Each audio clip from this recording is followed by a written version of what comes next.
Here's how you can transform your nonprofit leadership with these 6 essential business skills. The first essential skill I'm going to talk about is communication. Yeah, that's a very important one.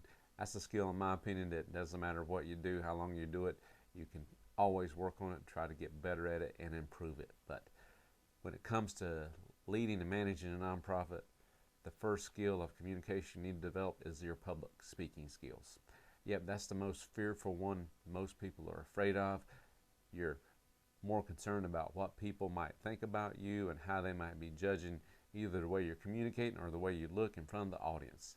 The reality is, it doesn't really matter. Who cares? I know it's intimidating. It doesn't matter how long you do it. You're going to have butterflies. That's part of the experience. You're going to wonder if you got everything right. What are you going to do if you mess up? What are you going to do if you forget something? But it is a skill you've got to have and develop. My first experience at public speaking started when I was 18.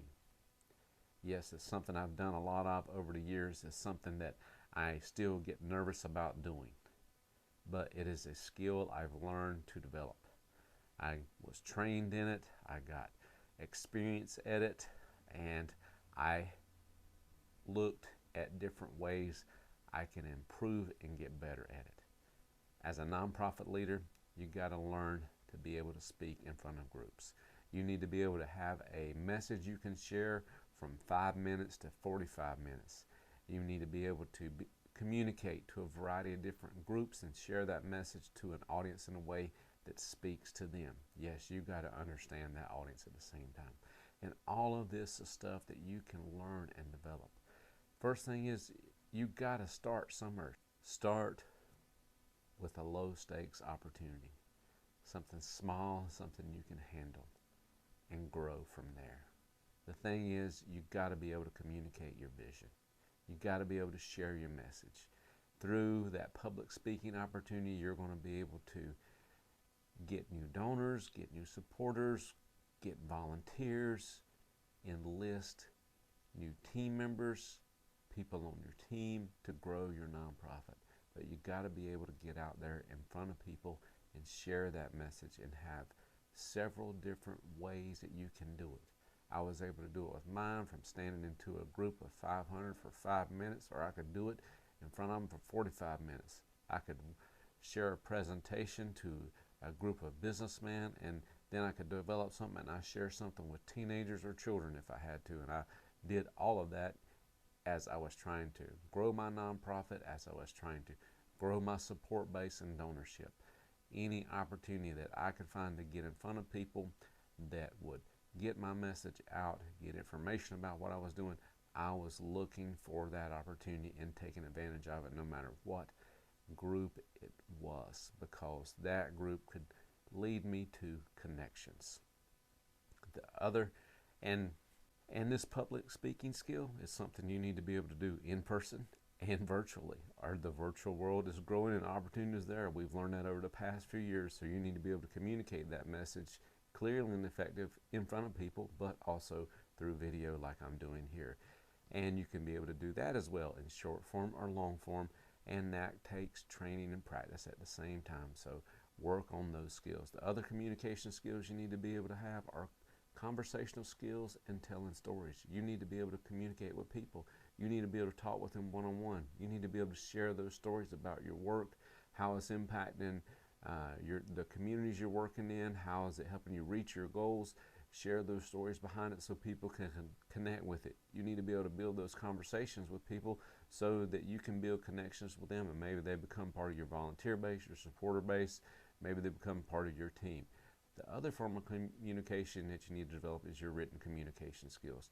Whether it's in email, whether it's in short form posts and social media that you're using, whether it's writing a news release, whatever it might be, or it's a publication you want to get out there, you need to have those written communication skills as well. And there again, that is something you can learn and develop along the way. That is also something that you can delegate or hire somebody to do. You don't have to be the best in the world at it, and maybe you're not. Go find somebody that is. See if they will volunteer to do it for you if you can't afford to pay somebody right now. Maybe it is you go and delegate that to maybe someone on your staff or your team that's really good at it. Maybe you're hiring someone for that and you're so far along in your plan that you can do that, but you're hiring someone to do that for you. Whatever it is, that skill will help you as well. There again, that is something that can be used on social media, or it can be used in email, or it could be used in a written form, whether it might be writing a book about your organization or something, some project with your organization. You can use that as well to grow your reach.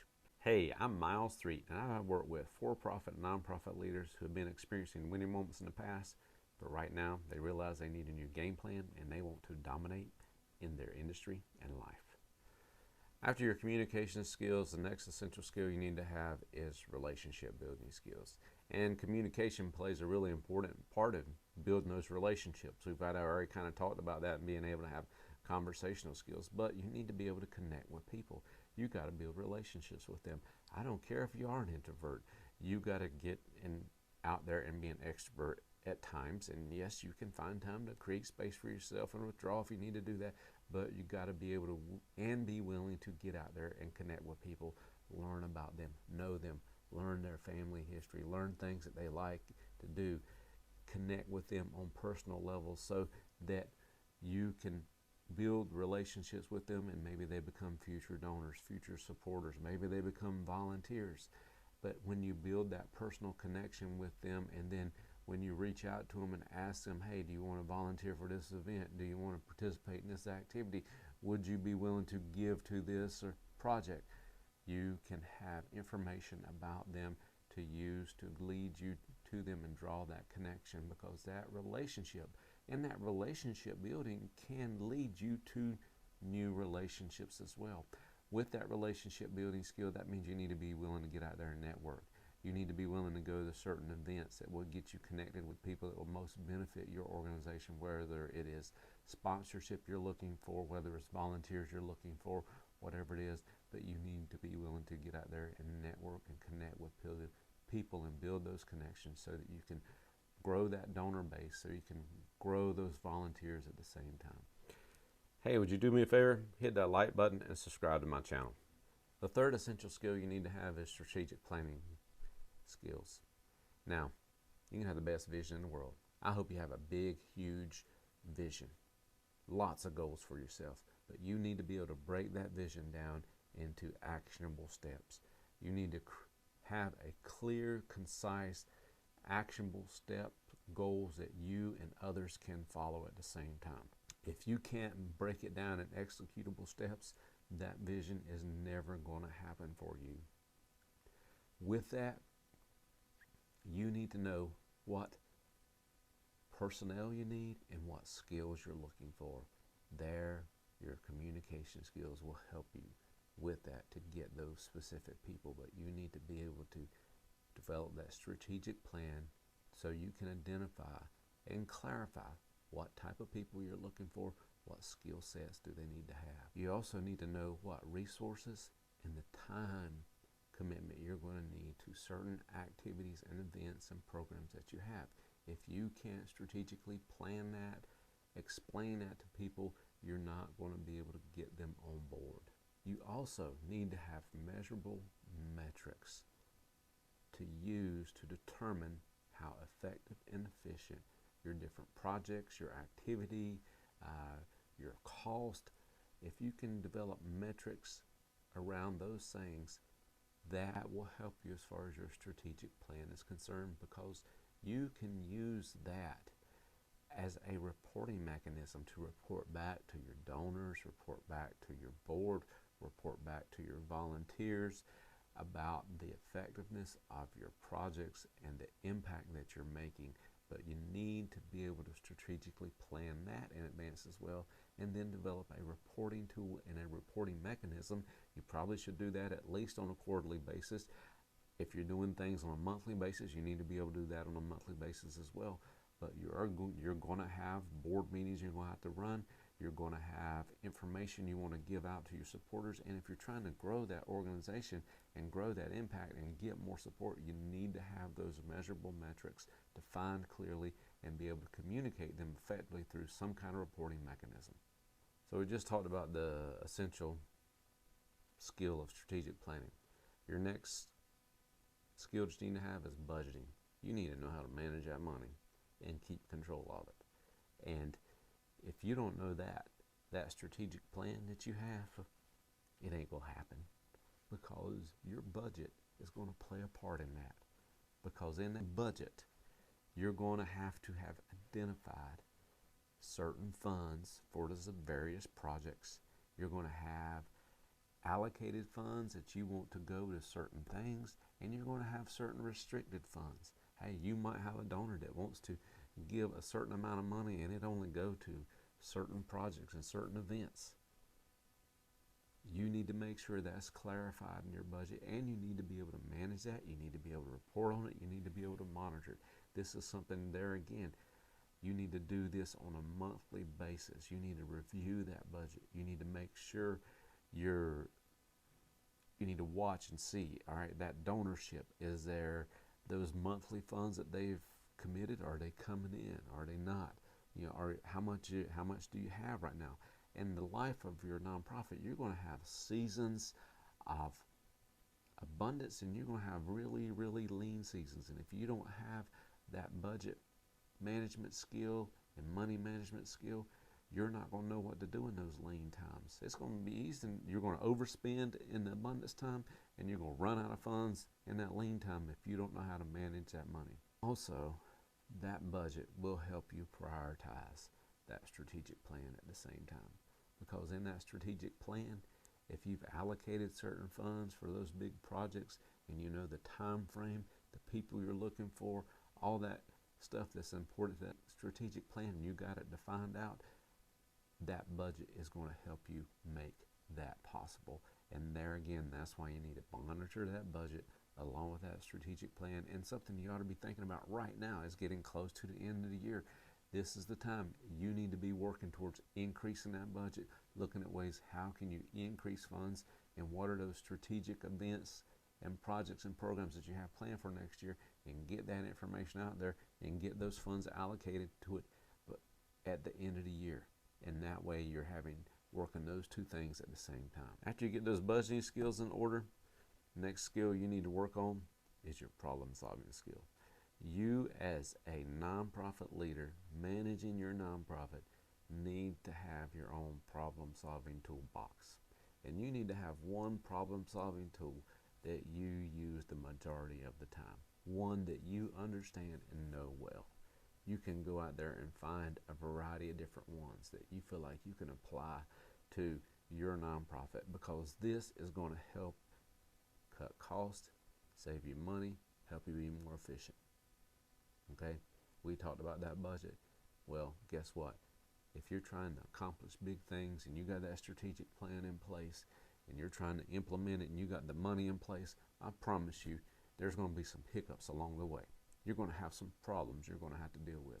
And if you don't have some good problem solving tools in place to help you come up with countermeasures or contingency plans, you're not going to be successful. Those countermeasures and contingency plans, they might get you through that storm right now and help you reach your target. But you need to make sure you set aside time, and maybe you get people on your team to work with you on this, and you make sure you have a good problem solving tool, and you problem solve it and find out what is the real root cause of the problem and try to eliminate it, so you're not continually having to deal with that again. And that helps you be more cost effective, it helps you be more efficient, it helps you reach your goals more strategically.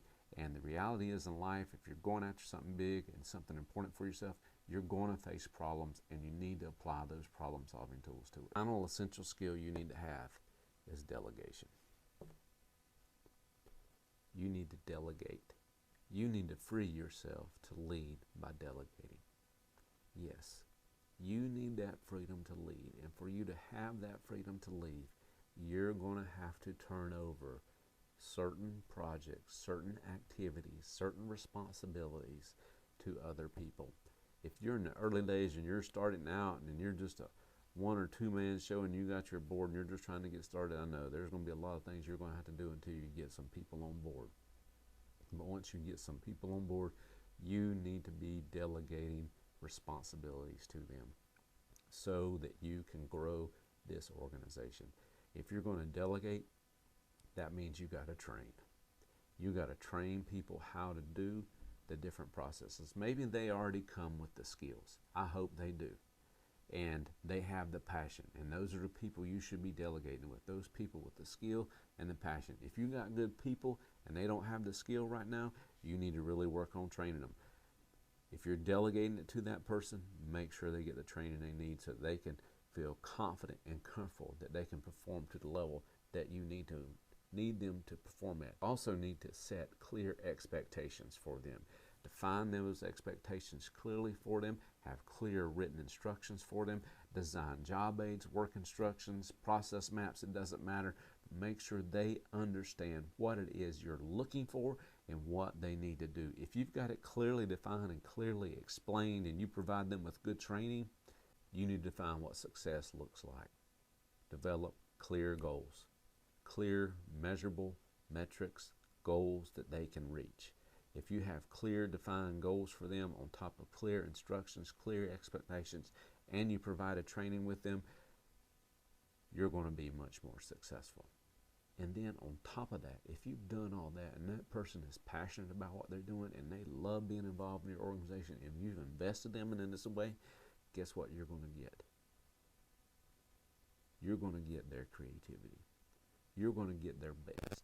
And they're going to come up with ideas and ways of doing this to improve on it and make it better, because they're going to bring their gifts and abilities to this. Yeah, you're smart, you're great, you're a good leader, you got great vision, but then you get to incorporate what they bring to the table as well. And then that's going to make that activity, that project, that program, that event much more effective. And you're going to get better as you go along. And you're going to become more efficient.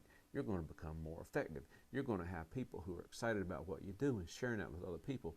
Because of those volunteers getting involved and they're sharing it with other people, your donors are going to see the results, and then they're going to motivate them to give and share with others as well. And then you win all around when you implement in that form. This skill of delegation helps you grow and helps those around you grow as well, because you are setting yourself free to do other things and grow your skills in other way, while you're equipping and training and developing them and helping them use their skills to get better at things that they already enjoy doing, and they're getting better at the same time. And you both win in the end, because you've taken the time to delegate, to train, making sure you've clarified, set clear goals and objectives for them.